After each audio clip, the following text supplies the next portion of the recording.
वो सरकार समाजवाद की नाम पर बनी है, लेकिन आज भी हालत यह है कि पुलिस पूरी तरह से और प्रशासन गुंडों की तरह से बर्ताव करता है। मुझे कहने में कोई गुरेज नहीं कि ज्यादातर 80 से 90% घटनाएं जो हिंसा की होती हैं इस शहर में हो या इस प्रदेश में या इस पूर्वांचल के हिस्से में, वो जांच तक की जो पुलिस की भूमिका है उसी पे निपटा दी जाती है, क्योंकि 99% उनके साथ वही होता है कि पुलिस की जांच में हर औरत की हत्या को आत्महत्या का दर्जा दे दिया जाता है।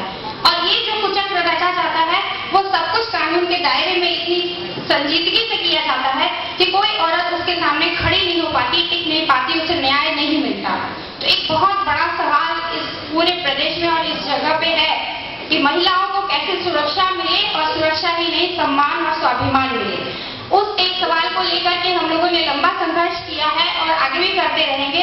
इसको जोर शोर से इस संवाद का हिस्सा बनाया जाना चाहिए, ये हमारी मांग है। बनारस की दूसरी समस्या जिसको लेकर के हम लोग बार बार कहते रहे हैं, सवाल उठाते रहे हैं, वो ये रही है कि अभी जिस तरह से नदियों के साथ अत्याचार कर रहे हैं, मैं उसे भी महिलाओं का ही मुद्दा मानती हूँ, वो अलग नहीं है उससे।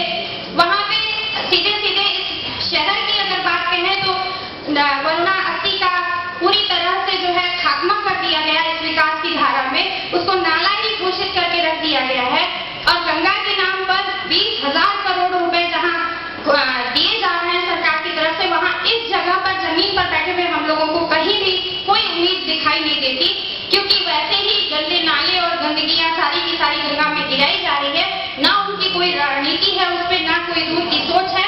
परिवहन मंत्रालय जरूर सक्रिय हो गया है बैराज बनाकर गंगा में परिवहन चलाने के लिए, जिसने मल्लाहों के लिए शहर में जो रह रहे हो या पूर्वांचल में एक बड़ी जनसंख्या है उनके लिए भयंकर तरीके से रोजी रोटी की समस्या खड़ी कर दी है।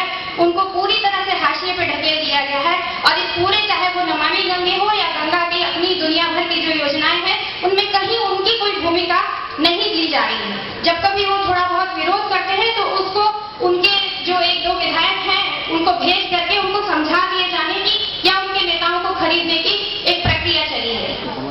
हमेशा उनको वोट बैंक की तरह से इस्तेमाल किया जाता रहा है, यहाँ तक कि उनको प्रस्तावक बना के बड़ा सम्मानित करने की बात हुई। लेकिन आज जब बनारस में गंगा के